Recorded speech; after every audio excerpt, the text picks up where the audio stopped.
The cryptocurrency market is not all fun and roses like the gurus paint it out to be. But millions of people are hooked on this digital currency, especially popular ones like Bitcoin and Ethereum. What is the secret to these coins? Well, here are the lies and truths behind the cryptocurrency mania overtaking the world right now. High ICO failure rate. In 2017, 902 cryptocurrency ICOs were formed. However, a whopping 142 failed before they could even raise any funds. But that's not all. Another 276 failed even after raising funds. What's even crazier is that there is semi-failed category for 113 ICOs that crashed because the community dwindled into nothing or the startup stopped communicating with others on social media. Still, here's what these figures mean for you. Unlike how we're made to believe that cryptocurrency, especially its ICOs, have a high success rate, they really don't. From these figures, the failure rates is almost 50%, despite raising more than $100 million, with just 50 ICOs making up to 5 times return in 2017. We see that ICOs have a spectacularly high failure rate. Then again, the cryptocurrency market is mostly controlled by whales who own as much as 40% of Bitcoins. So basically, they can determine the direction of the market by pumping or dumping just enough money. If the whales wanted, they could make the market cap of Bitcoin hit several $trillion in a heartbeat. But most of the time, they do wait for the natural market cycles. Now, what does this mean for you and me that are regular investors? Well, you have to be careful of the new crypto coins on the market. There are a lot of them these days coming out with market capitalization figures in billions of dollars. They convince investors that these coins have scalability and grab their money. What you don't notice is that most of these coins are extremely centralized and come at high cost of decentralization. We're talking about coins like Tron, Stellar, Ripple, and Dash. It's easy for anyone with a deep background in computer science and business to detect these coins that are actually scams. Unfortunately, it's common to see newbies buy high and sell low. This means they buy coins at a really high price and then sell them off when the market is down. But this is a plus for the experienced investor. For every newbie investor that makes a terrible mistake of selling low, there is an experienced crypto investor that makes a heavy profit off it. Is the crime rate through Bitcoin really that high? It's no surprise that the cryptocurrency system of payment popped up just after the financial crisis of 2008. At this time, banks had failed millions of people. They lost millions of dollars in savings and even their homes. Then Bitcoin came swooping in like a savior. This peer-to-peer electronic cash system brought the hope of a decentralized system that would have no Federal Reserve, no central operator, and not even a central bank. All it would take were thousands of computers running the software, and still there couldn't be more than 21 million Bitcoins in existence, which reduces the chances of inflation. It almost seemed too good to be true, especially with the blockchain that offered security and transparency. The blockchain would serve as a ledger containing a history of every cryptocurrency transaction that has ever occurred. If you wanted to, you could see all the addresses receiving and sending funds, including the amount. So why is there a narrative that Bitcoin is a great funnel for illegal activities? That's possible because transactions on the blockchain are pseudo-anonymous. You can see as transactions take place from one address to another, but they're just strings of numbers and letters. You can't see the names, phone numbers, or addresses of the people involved.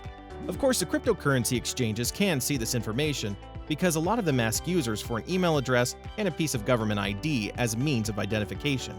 However, while most transactions move through exchanges, there is that 1% of transactions that don't. These are from the people that truly want to stay anonymous. Anyone who wants to stay off the radar has a couple of options to do this successfully, and even hackers tap into these methods. One of them is face-to-face exchange, which is probably the easiest among the bunch. It's just like stepping into the store for some candy, and then you meet with someone who would pay you in Bitcoin. As soon as you ask for their public address, you can send the cryptocurrency without the need for names or an exchange. For some who don't want to risk a face-to-face exchange, they could opt for the riskier option of using the dark web.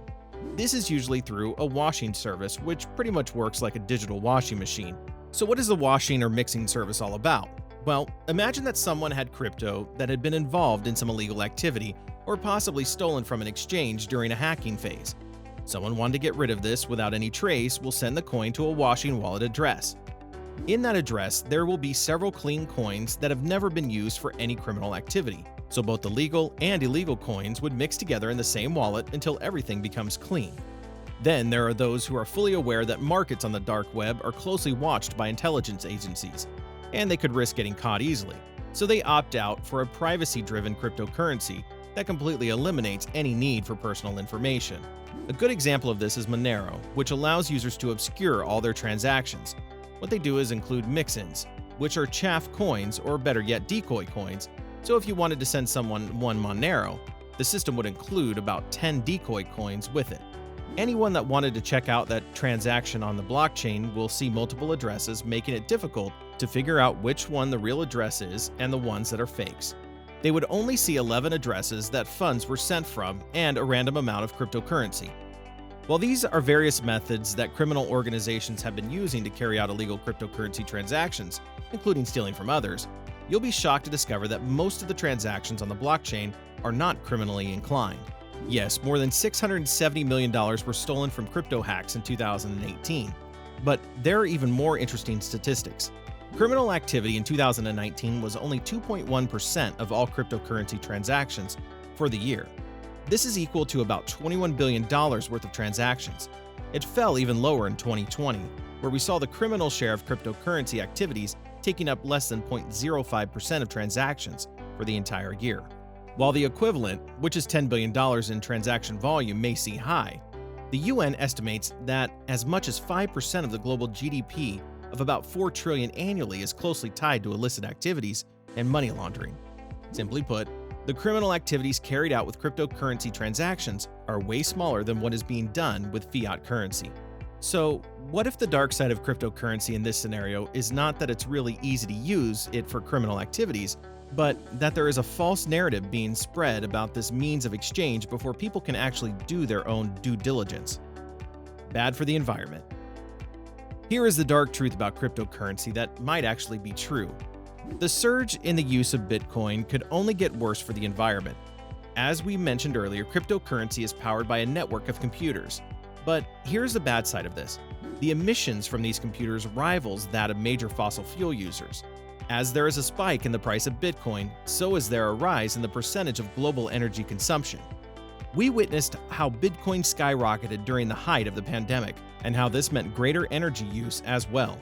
Cryptocurrencies, especially Bitcoin, are limited in supply, and excess demand could make prices go higher. This rise in prices encourages people to keep mining, and that will push carbon monoxide emissions to be even more. So who exactly are these miners? Well, this is crypto slang for companies that have a vast array of computers where miners get awarded new coins for confirmed transactions. Since there is high competition, only a few firms can keep up. And here's the shocker. Most of the mining activity, we're talking as much as 50% of the computing power, is based in China.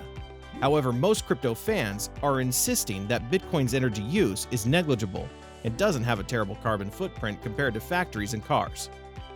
Now you know some of the major secrets behind cryptocurrency. And that's a wrap. Do you think cryptocurrencies will still be relevant a few years from now? Let us know in the comments. Did you like this video? We're always posting amazing content like this, so don't forget to subscribe to our channel so you don't miss out. Thanks for watching.